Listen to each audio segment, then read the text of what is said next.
Hello, my beautiful sponge. Let's jump into Ezekiel 10, shall we? The Lord's glory leaves the temple. In my vision, I saw what appeared to be a throne of blue lapis lazuli above the crystal surface over the heads of the cherubim.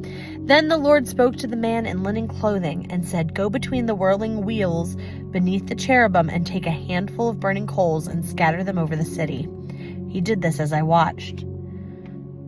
The cherubim were standing at the south end of the temple when the man went in, and the cloud of glory filled the inner courtyard. Then the glory of the Lord rose up from above the cherubim and went over to the entrance of the temple. The temple was filled with this cloud of glory, and the courtyard glowed brightly with the glory of the Lord. The moving wings of the cherubim sounded like the voice of God Almighty and could be heard even in the outer courtyard. The Lord said to the man in linen clothing, "Go between the cherubim and take some burning coals from between the wheels." So the man went in and stood beside one of the wheels. Then one of the cherubim reached out his hand and took some of the live coals from the fire burning among them.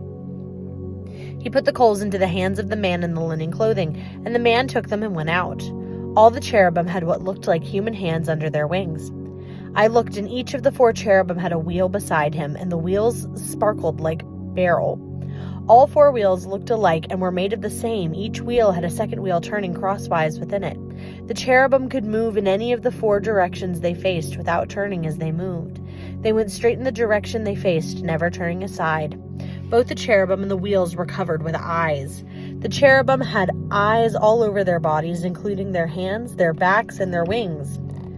I heard someone referring to the wheels as the whirling wheels.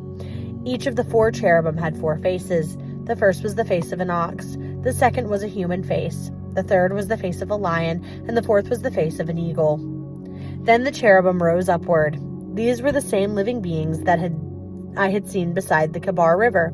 When the cherubim moved, the wheels moved with them. When they lifted their wings to fly, the wheels stayed beside them. When the cherubim stopped, the wheels stopped. When they flew upward, the wheel rose up, for the spirit of the living being was in the wheels. Then the glory of the Lord moved out from the entrance of the temple and hovered above the cherubim. And as I watched, the cherubim flew with their wheels to the east gate of the Lord's temple, and the glory of the God of Israel hovered above them.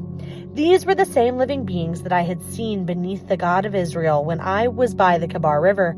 I knew they were cherubim, for each had 4 faces, 4 wings, and what looked like human hands under their wings. And their faces were just like the faces of the beings I had seen at the Kabar, and they traveled straight ahead just as the others had.